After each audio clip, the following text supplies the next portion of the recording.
Hello, football fanatics, and welcome to the Real Talk FC. I hope you're all doing well, keeping safe. And before I continue, I just would like to thank everyone for the support. We're almost on 50 subscribers, so hit that subscribe button, hit that like button, and come join us. All the links will be in the description, so you can come and have your say about football and any other thing related to football. And joining me as always, all the way from China, Mr. Naidu. How are you doing, bro? Oh, good, brother. Good to be back on the show. It'll be an interesting game week 5. I think the dust has settled from the transfer window. Whatever's happened. We've now got the squads that we're going to be stuck with or blessed with, depending on what your feelings are as a football fan, for the next 3 or 4 months until the window opens again in January. So yeah, looking forward to seeing how those transfers will impact the first game week. Yeah, definitely looking forward to seeing the new signings, especially for us Arsenal fans. But before we get on to the preview, we just had an international break, and I mentioned in my our previous show that I'm not a fan of international football. So I want to start by asking you: Did you watch any games? Did you watch any international football games? No, I the closest that I'll come to watching an international football game is going on to Twitter and searching Rashford goal, so I can watch any goals that were scored by Man United player over the international break. But other than that, like, I struggle to find the point of what's going on. If it was a league or something of value, of substance, I'd probably make more effort. But no, to be completely honest, I caught nothing. How about you? Did you watch any of the I football games? watched. I'm a France supporter, as many Arsenal fans are, because when we started watching football, half the French team was Arsenal Yeah. players. So I tried. I watched France Portugal. It was a 0-0 draw. Yeah. After all the excitement from the Premier Leagues, the 7-2s, the 6-1s, 4-3s, goals galore, and then I had to sit through a 0-0. It was an entertaining game because there was a lot of good players on show, but it's not the same excitement. So that's why I want to speak a little bit more of what the point is. Now, you mentioned that something about it's not a league, but there is kind of a league going on called the UEFA Nations League, if I'm not mistaken. Bro, I don't understand how it works. Do you have any idea how that works? No, I've got no idea. I think it's poorly marketed. I don't understand what the point of it is. I don't think that the competition has any pedigree to it. And obviously, I understand that pedigree is developed through time and tradition is built up through time. So something that's in its inaugural year is not, was it second year, is not Yeah, I going think to it's have. Yeah, it's not going to have that shine to it like that an FA Cup or a Champions League has. I just feel that it's being forced. It's not realistic, and maybe being of a certain age, I'm used to the format of every 4 years I watch a World Cup, and every 2 years I watch a European Cup and the African Nations Cup in between. Not a fan. I don't understand it, and to be very honest, I don't care. exactly. Now, I have watched quite a few football podcasts because there was no Premier League, and most of the fans on there have the same opinion as you and I. So my point is, what is the point of this international break? Because the season has just started, right? We're all getting into the groove, and we can see the squads are shaping up now after the transfer window is closed, and we forget there's a bloody pandemic going on, right? So shouldn't we be, or the football associations, FIFA and UEFA, try to limit travel? Now, what's happening is all these players are going on international duty. Some of them are going to come back with COVID. Let's be real. Yeah. Yeah. For instance, like Tierney from Arsenal, he was he was obviously with the Scottish national team, and one of their players contracted corona. So now he has to quarantine for 14 days. So he might miss the City match. Now Arsenal are contesting that because they've tested him. He has antibodies and he is healthy to play. Like, he doesn't have any signs. But now you're disrupting a whole season. The season has just begun, and then we have an international break. What is the point in that? They go over, might get corona, come back, and then we have to kind of the managers have to re-look at the squad. Some players will be injured. Like, I understand when there's qualifications for Euros or World Cup or whatever, that's fine. But right now, while there's a pandemic going on, we started the season so late, and now we're trying to cramp up all the fixtures and then have an international break in between that. To me, it makes no sense. I don't know what you think about it, but I was quite stunned that they actually were okay with having players travel throughout. Like, some players are going to Africa, Partey went to and played for Ghana. So what do you think about this, bro? I'm quite shocked about this whole international bullshit. Look, I feel quite strongly regarding the Rona and the take towards it. There's a couple of things that, and maybe I'm excessive in my views, and I think that sports is not essential, and I think that in a time of a pandemic, I think it should be the very last thing to have come back. So that's sort of the under burning issue when it comes to my views on all of this. That being said, if we are going to take the Premier League as something that is necessary or something that is essential, then focus on that. I agree with you 100%. What is the point of exposing players? I watched a like you said, without any football. I've also been watching podcasts, and I've watched one on YouTube called Off the Ball with Gary Neville and Teddy Sheringham. And Sheringham didn't even take the train or travel into London. He stayed at home and did it via Zoom because it didn't make sense to him to do something that he could do on Zoom to take the risk and travel.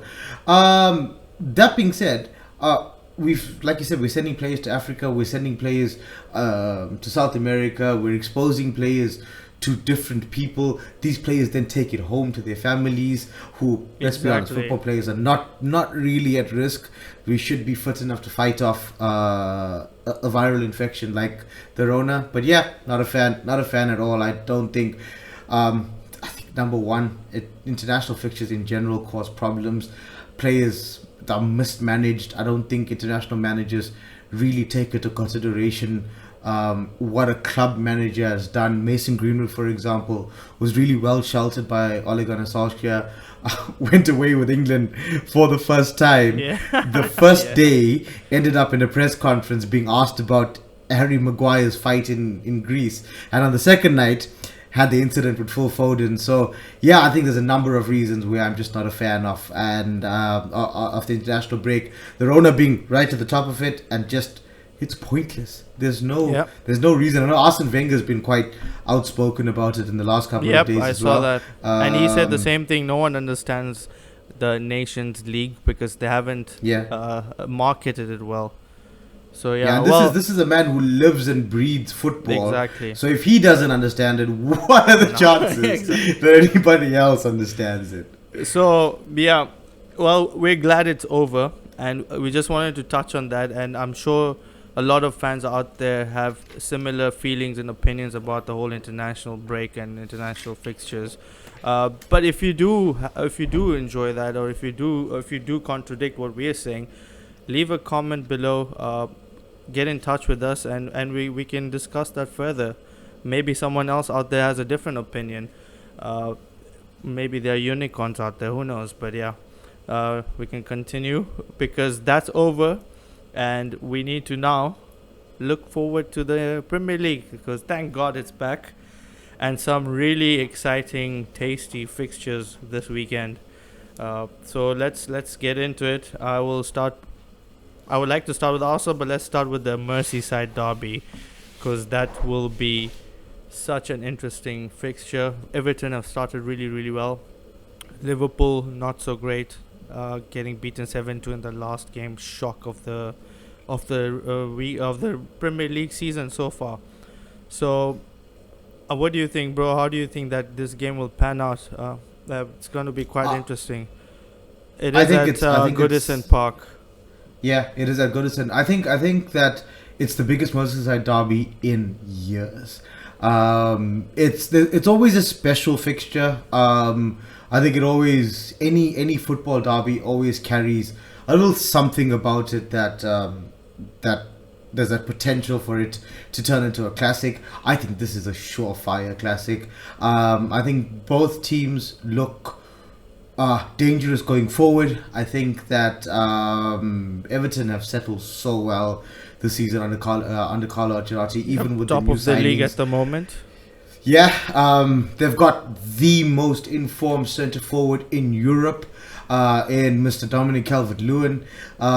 So yeah, I look and Liverpool are Liverpool. The shock defeat to Villa aside, I think it is just that. I think it's a shock. I would be surprised if that is in any way a indication of how the rest of the season is going to go. While I do think that this is not going to be as easy for Liverpool as last season's journey was, where they basically walked everything. I think when you're the champions, every team wants to beat you. Every team wants to take points off you so that they can say that we beat the champions, and I think that's why it'll be more difficult for Liverpool, but I still think they're a very strong team. So yeah, the Merseyside derby is going to be spectacular. What are your thoughts? What are your prediction? I wanted you to Yeah, go of course first. I have to. Yeah, no. I wanted you to go first. I think Everton are going to sneak this. Yeah? I think Everton are going to. I Two think losses Everton in a are row going for to sneak Liverpool. this. Yeah, I think That would be Everton are going to sneak this 2-1. I think Carlo Ancelotti is an extremely good manager, and I think he's going to pull one out over Liverpool. I think Liverpool are still a little bit in shock after the Villa result, and I see Calvert-Lewin getting 2 and getting Everton the 3 points. What about you? You're gonna captain him. Good captain, fantasy shot. I don't want to do that because then guaranteed Everton will lose 8-0 and Calvert-Lewin will get sent off. Okay, well, I think I think it's gonna be a draw. I agree with a lot of what you said, but I still think Liverpool will want to bounce back from that heavy defeat, and I agree that it was a blip. I don't think it's gonna happen ever so often, but I think because Everton are at Goodison Park, and historically they haven't done well against Liverpool, but like you said, this is a completely different team now, so I'm going for a 2-2 draw. But that should be very interesting, and I'm sure a lot of people will be tuning in to watch that Merseyside derby. So let's move on. We will now look at Arsenal versus Man City, and I expect a much better performance at the Etihad, because like if you go, I think the last few results have all been 3-0 to Man City, but I can see we spoke about this earlier, and Man City are on the downward trajectory. It looks like Pep's time is almost over, and Arsenal in contrast look like they're going on the way up. With the signing of Thomas Partey, I'm really excited to see him in the team, and I hope he plays. So if you can I have a question. Yeah. That's my question for you. Considering what we've just spoken about and the travel coming back from Africa, does Thomas Partey start this weekend? I don't think Arteta will start him. So I will put the lineup I would like to see. So I'm doing it a little bit different, right? So I would put him in the team because he's an experienced player.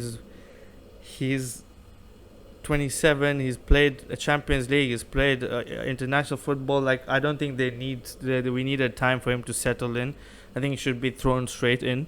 It's not like we have the best midfield in the world. So I would go with him and Jacques and the midfield. And you can see like my top 3. I'm pretty sure Arteta is not going to go with, but it's a bit different with Aubameyang, Pepe and Saka. I think it's more attacking. There's a lot of pace. I think in the last game, towards the end of the game, that was our front three, and it looked really, really good. I know there was Willian in it, but because we were playing away from home, I will still, I think Arteta, and also I would still stick with a 3-4-3 against the top six away from home. But I think we will change to a 4-3-3 or a 4-2-3-1 in the future when we're playing at home and not against the big sides. So at this point in time, I think we will still stick to the three at the back with Tierney, Gabriel, and David Luiz. And the wing backs, Maitland-Niles, he's done well in big games, and Arteta prefers him to Saka playing on as a left wing back. But I would go with him as a left wing back and Saka as a left wing instead of Aubameyang, and Aubameyang move to the center. But yeah, that's my team. So that's let's hear what it the team I would go with. What's your prediction? What's your prediction? Because we've had such a bad record, I will go for another draw. So I'm going for a 1-1 because I still think mentally we might be a little bit. We would have that in our heads that we haven't won there in so many years. I mean, the last time we won there was that famous 2-0 win against. And 2-0 win in 2015. So I'm going for a 1-1. How about you? I've got two different predictions for this game. Sergio Aguero is back in training. If Sergio Aguero is fit, I think City will be able to come away with a win just because he's absolutely world class. Gabriel's new, and I tell you what, as a new centre back to the Premier League, does it get any tougher? But do you think he will start? Like, I mean, he's been injured for so long, and to throw him straight away in a game like that. Correct. That being said, same as Partey, same as what Ancelotti said about James Rodriguez a couple of weeks ago. I think quality is quality, and I don't think. No, I agree with that, Aguero but this is not him coming or settling into a new league. This is about fitness, and you have to be match ready.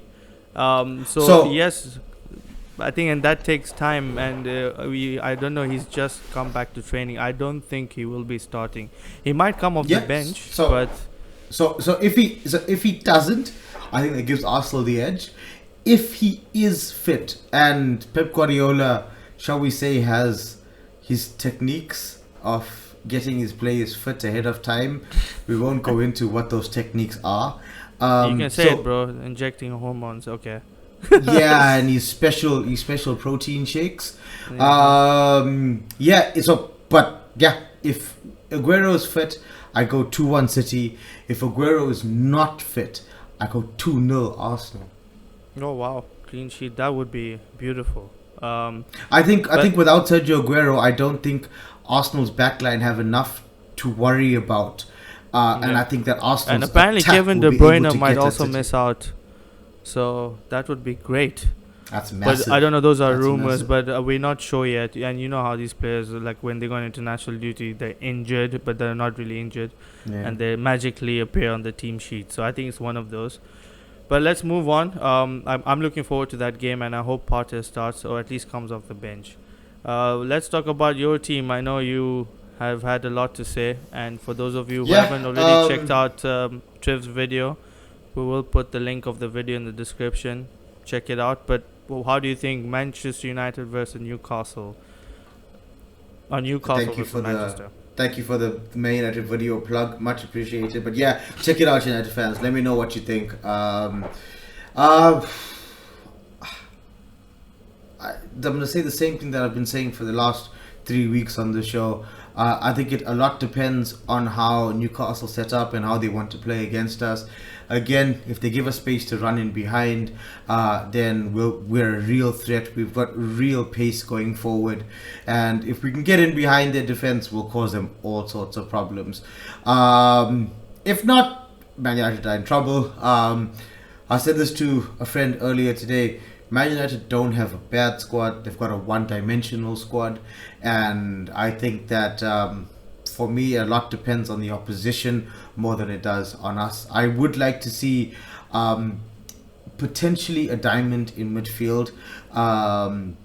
with Matic, Bruno, Van der Beek, and Pogba at the 10. I would like to see Ole try something different to see if that works. That does, however, leave us very reliant on the new boy Tejas for width, and that becomes predictable, one-dimensional, as I mentioned. That being said, Newcastle are our hoodoo team. Matty Longstaff turns into peak Iniesta every time he plays against us recently. Apparently they've taken him out of his cryogenic freezer, and he'll be ready for the United game this weekend. So yeah, hopefully Matty spares us. I think away from home, I'm gonna go 1-1 Man United Newcastle. Okay. Wow. Okay. And you? I think United will sneak it. I'm going for a 2-1 prediction. Honestly, I don't know what to expect from United anymore. So I don't know what they're going to do. But it, like you said, depends on Newcastle. But yeah, that's my prediction. Would have been different if Edison Cavani was fit. I do think that makes us slightly less one-dimensional because it then gives us a target man. Yeah. Without Cavani, though, we're relying. Do you think he'll be on the bench? Is he ready to start? If I'm not mistaken, Cavani is forced to quarantine because of coming from Uruguay. Oh, right. So I don't think he's available. He's fully fit. The man's been running marathons on his treadmill at home, so he's fully fit, and I think he's ready to go. But he's not available, if I'm not mistaken. Okay. Well, it'll be interesting to see what happens. The next game we will quickly touch on is Chelsea Southampton. Chelsea playing at home. They had a comfortable win in the last fixtures against Crystal Palace. 4-0. Yeah. And I think Southampton have also started. They picked up their first points, I think, last week in the last round of fixtures. So it will be a very interesting game. Will Timo Werner finally score a goal? What do you think, Jad? Do you think he'll score? Will Timo Werner start? Why not? Pulisic is gaining fitness, and I believe is it Ziyech? But then who's also close to Wouldn't he move to the centre forward position and then Ziyech and if they're both fit, Pulisic on the wings? So, if I'm Frank Lampard, no. I've gone for Tammy Abraham as a 9 and my team has scored 4 goals. 100% Tammy Abraham wasn't on the score sheet, but the team that I went with, because of the dynamic of how they set up, managed to put 4 goals in the opposition's net. I said this in the last video, I think Tammy Abraham deserves to be Chelsea's starting number 9 until proven otherwise by Timo Werner. Yeah, well, the thing is, you know how Chelsea work, right? If they spend so much money, they will force the new signings to Roman play. Abramovich. Roman Abramovich. Exactly. 100%. So I think, so what I'm going for, I think Chelsea will win. But I think Southampton will give them a good game. I'm going for a 4-3. High scoring game because Chelsea and Southampton both cannot defend. So watch this game be a 0-0 just because. I've been harping on about Thiago Silva adapting to the Premier League, and I've used Danny Ings as an example from the time Chelsea signed him. Now we'll see what happens. It'll be interesting to see what happens. I think Thiago Silva's going to have a torrid time against a player like Danny Ings who's just constantly at you. So yeah, I think high scoring. I think Chelsea might edge it 3-2. But yeah, I think high scoring, and I think Southampton definitely will cause problems with the Blues. Alright, that's it will be a really good game for the neutrals, definitely. And we'll quickly touch on the rest. We'll quickly touch on the Spurs West Ham game. It's a London derby. I'm sure that's going to be a good game. West Ham have looked really good in the last few games, so it will be interesting, and so have Spurs. So both teams are on the up right now. Before the international break. So I think it's going to be a good game, but it is at Spurs are at home, so I think they will sneak this. I'm going for a 3-1 win. So not really sneak, but I think they'll have a last minute goal. What do you I think? think Gareth Bale is back in It's fit. training, Yeah. and he might feature off the bench in this game. So that'll be interesting to see Gareth Bale return to the grass in the Premier League. I know he's been back in the Premier League, but we've not actually seen him. So yeah, I also think Spurs are gonna take it. West Ham are up and down. Hopefully, David Moyes still works from home, and West Ham will be stronger. But yeah, I think his quarantine I think period must be over by now. Yeah. yeah, I think if it is, then it's trouble for West Ham. But I think 2-0 Spurs. All right. And yeah, I have a question for you before we say goodbye. We've got two derbies this weekend. We've got the Merseyside derby and we've got a London derby. How big a miss are the fans from those types of fixtures? Everton are at Goodison, but are they really at Goodison? Yeah. So the home advantage basically, is there really a Yeah. home advantage? I see what you mean. Yeah. Well, that has made an impact. We can see from the results. So that's a good point that you're making. Well, we probably, I don't know. With time, we'll see over longer stretch of fixtures. Does that really make a difference? But for now, it doesn't seem to making such a massive difference. So we Yeah. will see. We'll we'll find There out. are, yeah.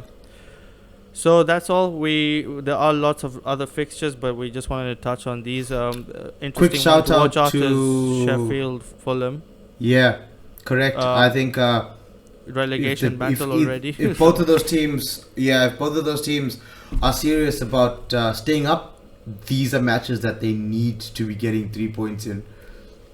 Yep, definitely.